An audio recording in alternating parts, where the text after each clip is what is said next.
Hello friends, welcome to చందమామ కథలు by RK. చందమామ కథల ప్రపంచంలోకి వెళ్ళిపోదామా? ఇప్పుడు చెప్పబోయే కథలలో మొదటి కథ స్వయం కృతం. ఈ కథను రాసిన వారు శ్రీ మాచిరాజు కామేశ్వరరావు గారు. చింతమూడు అనే గ్రామానికి సమీపాన ఒక అడవి ఉంది. ఆ అడవిలో ఒక అర్ధరాత్రి వేళ ముసలి పిశాచం ఒకటి గిరిజన చెట్టు కొమ్మల్లో కునికి పాటలు పడుతున్నది.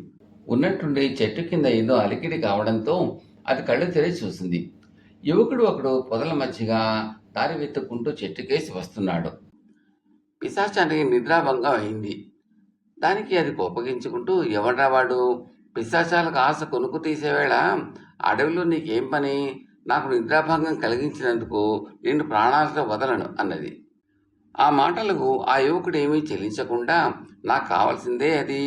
నా ప్రాణాలు నువ్వు కాకపోతే ఏ క్రూర మృగమో తీస్తుంది. అందుకే ఇంత దూరం ఈ చీకట్లో పడి ఇలా వచ్చాను అన్నాడు.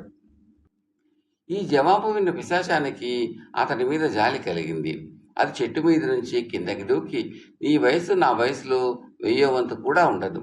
అప్పుడే బతుకంటే ఇంత విరక్త నీకు ఏమిటి కదా అని అడిగింది. ఆ యువకుడు దానికి తన గురించి చెప్పుకున్నాడు. వాడి పేరు మురారి. మనిషి చాలా అనాకారి. ఎదురింట్లో ఉండే విమల అనే చక్కని అమ్మాయిని మనస్ఫూర్తిగా ప్రేమించాడు. విమలకు ఈ మధ్య పెళ్లి సంబంధాలు వస్తున్నాయని తెలిసి ఆనాటి సాయంత్రం మురారి వాళ్ళ ఇంటికి వెళ్ళాడు. ఆ సమయంలో విమల పెరట్లో పువ్వులు కోస్తున్నది. మురారి ఆమెను సమీపించి, విమల, నువ్వంటే నాకు ప్రాణం. నిన్ను పెళ్లి చేసుకుని పువ్వుల్లో పెట్టి చూసుకుంటాను. నా మాట నమ్ము అన్నాడు. ఆ మాటలకు విమల నవ్వి వాడిని ఇంట్లోకి తీసుకుపోయి ఒక నిలువుటద్దం ముందు నిలబెట్టి, ఇదేమిటి అని అడిగింది. అద్దం అన్నాడు మురారి. అందులో ఎన్నడైనా నీ ముఖం చూసుకున్నావా? నా అందానికి నీ అనాకరి రూపం తగింది కాదు అన్న ఆలోచన నీకెప్పుడూ కలగనే లేదా? ఇక వచ్చిందాన్నే వెళ్ళు అన్నది విమల కోపంగా. మురారి అవమాన భారంతో కుంగిపోతూ ఇక తన బతుకు వృధా అనుకుని అడవికేసి బయలుదేరాడు. అక్కడ ఏ క్రూర మృగం మాత్రం పడాలి అని అతను నిశ్చయించుకున్నాడు. అంతా విన్న పిశాచం పెద్దగా నవ్వి, నిరాశపడకు, నిన్ను విమల కన్నా 10 రెట్లు అందగాడిగా చేస్తాను అంటూ నోట్లోంచి గుప్పు గుప్పు మంటలు తెప్పించి మురారి ఒళ్ళంతా కాల్చింది. మురారి బాధతో విలవిల్లాడిపోయాడు. వెంటనే పిశాచం వాడి మీదకి మంచుకొండ చల్లని గాలులు ఊరింది. వెన్నెల వెలుగులో మురారి తన ఒంటి నలుపు విరిగి పచ్చని పసిపిశాయ వచ్చినట్టు గమనించి పిశాచానికి వంగి నమస్కారం చేసి పరమానందంతో ఇంటిదారి పట్టాడు. అయితే మర్నాడు అర్ధరాత్రి వేళ దిగులుగా అడుగులో అడుగు వేసుకుంటూ మురారి పిశాచం ఉన్న చెట్టు దగ్గరకు వచ్చాడు. పిశాచం వాడిని చూసి, కాస్త కంటి కునుక్కుంపట్టబోయే సమయానికి వచ్చావు, ఏం జరిగింది అంటూ చెట్టు దిగి వచ్చి వాడి ముఖం చూసి, అదేం అలా ఉన్నావు అని అడిగింది. కేవలం అందంతో కడుపు నిండదు, ఐశ్వర్యం కోరుకునిరా అన్నది విమల అన్నాడు మురారి విచారంగాను.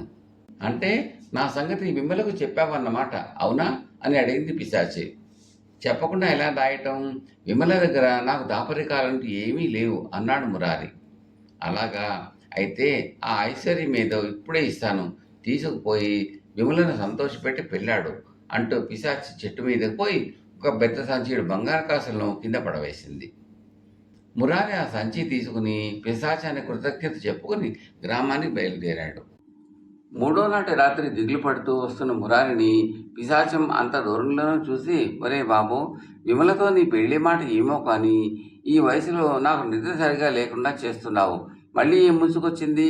విమలకు ఆ బంగారం చాలదట్నా అని అడిగింది. మురారి చెట్టు కింద చతికిలబడి కూర్చుంటూ, విమల అన్నదేమిటో తెలుసా? అందం ఐశ్వర్యం ఉంటే సరిపోతుందా? వాటిని శాశ్వతంగా భద్రపరచుకోగల తెలివితేటలు కూడా కావాలి. అవి నీ దగ్గర లేవు. వెళ్ళి పిశాచాన్ని అడిగి తెచ్చుకో అన్నది అని చెప్పాడు.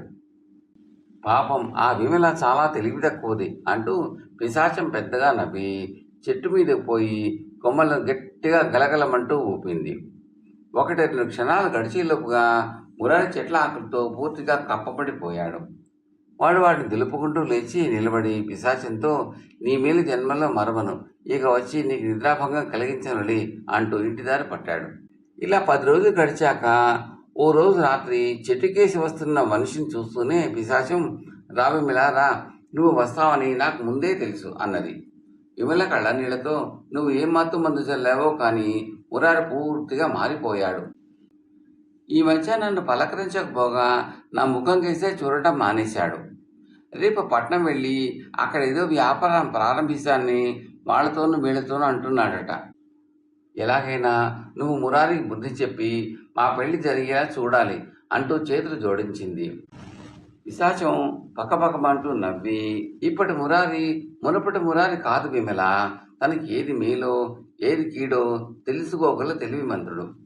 అందం, ఐశ్వర్యం, తెలివితేటలు పుష్కలంగా ఉన్న తనకు నువ్వు తగిన భార్య కాదని గ్రహించి ఉంటాడు. నీకంటే అందగతే ఐశ్వర్యంతురాలు అయిన అమ్మాయే అతన్ని పెళ్లాడేందుకు ఇష్టపడవచ్చు. నువ్వంటే ఎంతో ప్రేమానురాగాలు ఉన్న అతన్ని నువ్వు అవమానించావు. అన్నీ ఉన్న మురారి ఇప్పుడు నిన్ను పెళ్లాడదలచకపోవడంలో ఆశ్చర్యపడవలసింది ఏముంది?